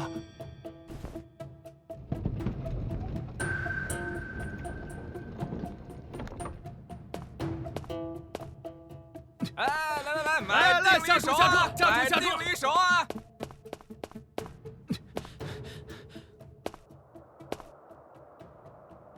于长青，快出来！子申既然主动来找我了，我是不是应该很开心？废话少说，把你的辟邪剑来用用。方典现在遇到了危险。哼，你来找我，竟然是为了救别人。说实话，我还真的有点伤心。唉，连谢都不跟我说一声。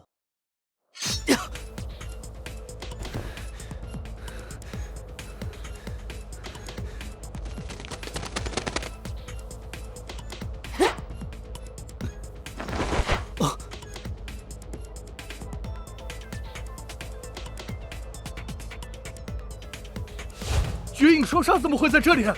快逃！快逃！快逃！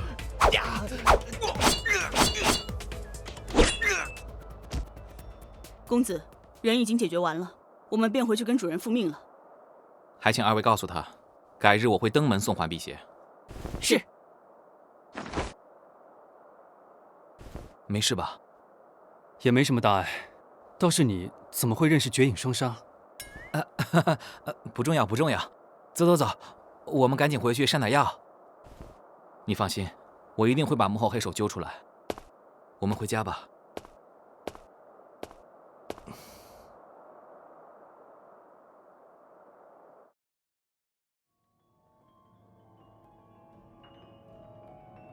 你是说绝影双杀出面把刺客干掉了？小的也没想到啊，本以为歌方鼎是个无根无底的小喽啰。可哪知，歌方鼎固然是无根无底的小喽啰，麻烦的是他身边的那位。那我们现在该怎么办？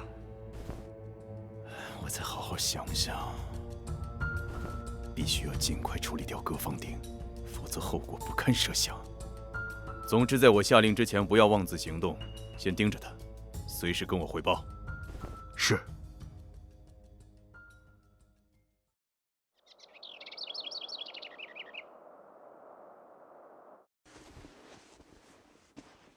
真是谢谢你了。今日我本想找紫杉大哥要公家的酬劳，没想到却遇见方鼎哥你受了伤，还好我跟着师傅学了些医术，刚好派上用场。都准备好了，快来吧。吃饭喽！哇，今天好丰盛啊！快坐下吧。我想要的东西，紫杉大哥一定能想办法花钱买来。可那样的东西实在是太没有意义了，还是像这样让紫杉大哥亲自下厨做一顿大餐比较有价值。虽然味道一般，嘿嘿。这话怎么听着特别无耻？味道一般你就别吃了。我就要吃。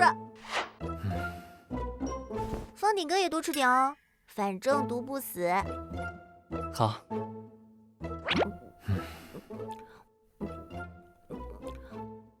说起来，有这么一件事。怎么？该不会有什么案情需要我出手吧？小多，你终于长大，人开始变聪明了。不用你这么夸我。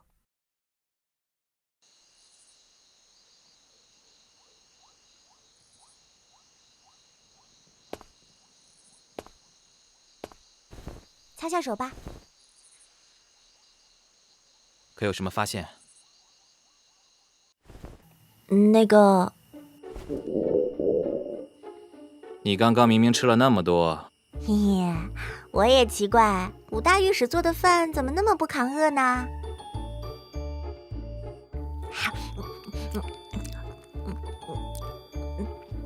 你还会做饭？没看出来啊？你没看出来的事情还多得很。倒是说说，刚刚验尸发现了什么？哼。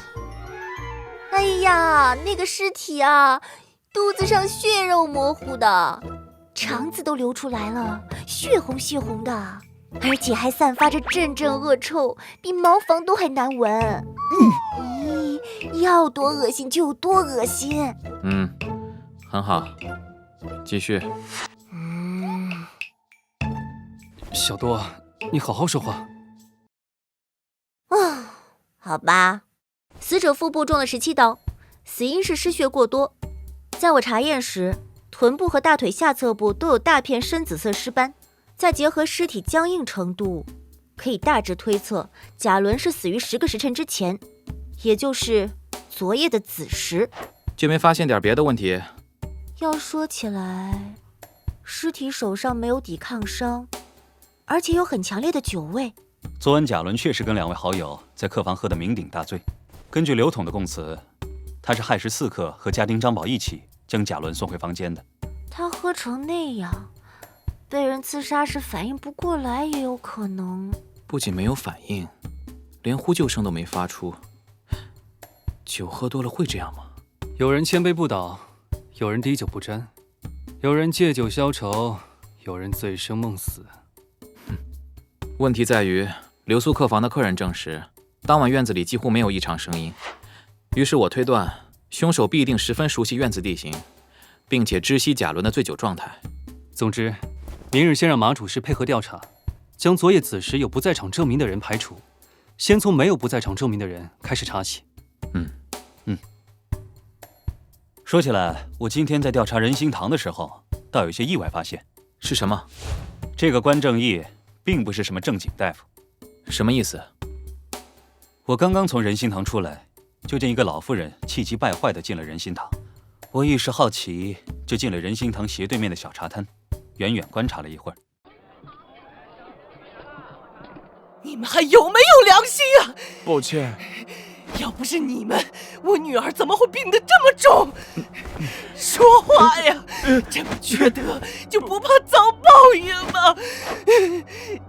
抱歉。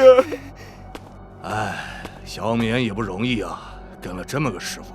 此话怎讲？这关大夫在我们这片可是出了名的不良医，只要给钱，活人也能给你医成死人。这不是谋杀吗？他怎么有这么大胆子？怎么也没人报官？倒也不是谋杀，只是不管什么病，他都给你开些补品罢了。哎，不对症啊！小冕一直痛苦于此事，跟我不小心透露了一些。毕竟啊，是关大夫将小冕捡回来养大的，他实在不好忤逆关大夫呀。说起来，关大夫那几个徒弟都是他收养的孤儿，实在不好说他到底是好人还是坏人呢。你知道曾经有一个姓薛的夫人在这里看过病吗？薛，可能长着一副西域面孔。我记起来了，有神经病那位。哎，我看她哪有什么神经病，可她丈夫花钱让关大夫说她有，她就有呗。怎么这样？关正义收养孤儿本是行善，但他却一次次践踏医者的底线。这世间本就不应该有功过相抵。错了就是错了，做100件好事，不代表作恶就能被原谅。相应的，作恶多端之人，就算做了善事，那也抹不掉他的孽债。小多这是怎么了？第二天一早，贾府上下家丁8人，丫鬟6人，老二贾平、女儿魏娘，以及贾伦遇害当日留宿贾家的赵老板、李公子，全都被叫到贾府前厅问话。没有不在场证明的只有3人：管家刘统、老二贾平以及贾伦的女儿魏娘。对于这3个人，你们怎么看？先说这贾魏娘。贾魏娘是吧？你今年多大了？民女今年13了。昨晚子时你在做什么？我平日都是不到亥时就睡觉了，所以昨晚也睡了。昨晚休息得好吗？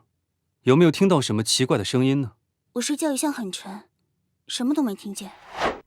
贾伦尸体上的刀伤大部分都在上腹，而魏娘身材娇小，不太容易刺中那么高的地方。再说了，她看上去一副病殃殃的样子，贾伦只要稍微一挣扎就能打断她作案。而且看贾伦身上刀伤不浅，他不像能使出那么大力气，所以我觉得魏娘的嫌疑可以排除。然后呢？至于刘统，昨晚你父老爷回房后去了哪里？这小的当然就回房睡觉了。谁能证明你当晚确有回房？小人冤枉，小人没杀老爷啊！喊冤也没用，除非你能拿出确凿的证据，证明你当时确实在卧房睡觉。对，小人回房时路过了珍儿的房间，我还跟她打招呼来着。珍儿？现在是府里的大丫鬟，以前是夫人的陪嫁丫鬟。奴婢昨晚的确听到刘管家说话，让我别太辛苦，早点睡。你记得管家是什么时间跟你说的话吗？应该是3更刚响的时候吧。哦，都这么晚了，你却还在干活？马上要到小姐生辰了，以前夫人每年都会给小姐绣个荷包的，今年我想着熬几天晚上也给小姐做一个，当生辰礼物。那之后呢？你看到刘统回房了没？奴婢没有开门，不知道管家之后去了哪里。小人真的回房休息了，绝对不敢撒谎欺瞒。哼，所以你跟真儿打过招呼之后假意回房，等夜深人静之时，你便潜回贾伦房中将之杀害。不是的，我对老爷忠心耿耿，您不能诬陷我呀！我没杀老爷，我没杀老爷啊！暂且先将刘统收押，待本官查明证据，再来定罪。冤枉呀，大人！这刘统嫌疑定然是最大的，不过贾平身上也有疑点，我还没想明白。请3位官人为我大哥主持公道。前几日大哥对我讲，刘统私底下在账目上动手脚，贪污了米铺好多钱财。大哥叫我别声张，等他拿到证据就要去官府举报。不曾想这才过去几天，大哥就被人杀害了。你是想说，刘统可能就是杀害你大哥的凶手？草民不知道，但大哥不能死得不明不白，请3位官人做主，不要放过真凶。放心吧，本官绝不会妄断此案，必定还死者公道。那子时左右，你又在哪里呢？我在房间睡觉，但是没有人可以证明我当时在自己房里。贾平毫不掩饰自己没有不在场证明，但同时又给出了一个让我们必须去怀疑刘统的证据。这一点其实很可疑，就好像他早就断定刘统是杀人凶手，或者说，是引导我们去怀疑刘统。但假设贾平是杀人凶手，那他的作案动机又是什么呢？贾伦没有儿子，他死后的家产都会由贾平继承。据说他们哥俩平时也没矛盾，贾伦很信任贾平，并且很大部分生意都交给贾平在打理。子珊，你有什么考虑，或者有什么别的看法？还有一些线索我没有连上。但是我感觉事情比我们想象中更复杂，包括薛氏自杀案都不是那么简单。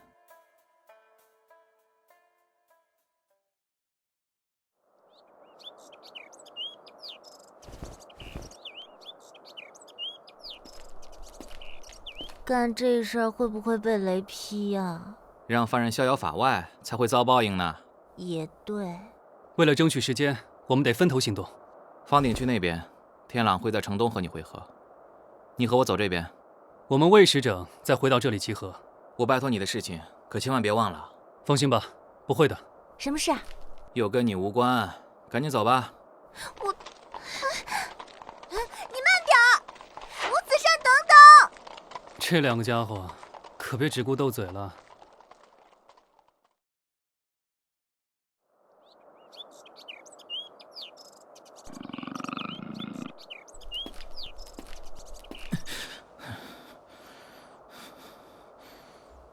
薛氏自杀而亡，被贾伦认为犹如贾家的颜面，所以不得葬入祖坟，只能埋在这荒郊野外。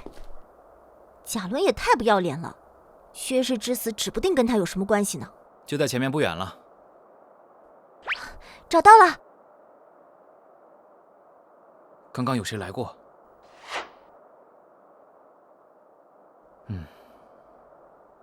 那人估计还没走远，我去看看。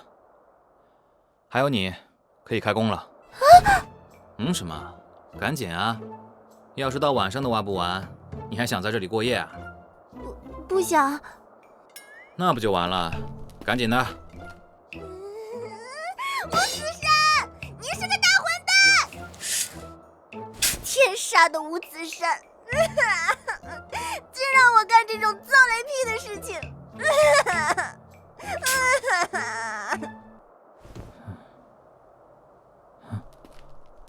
等一下。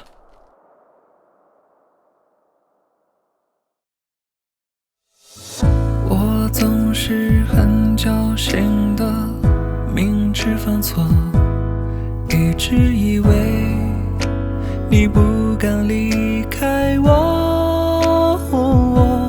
他们都说我是活该，不值得被爱被宠坏。可是分开后，你好像永远逃不出的深海。我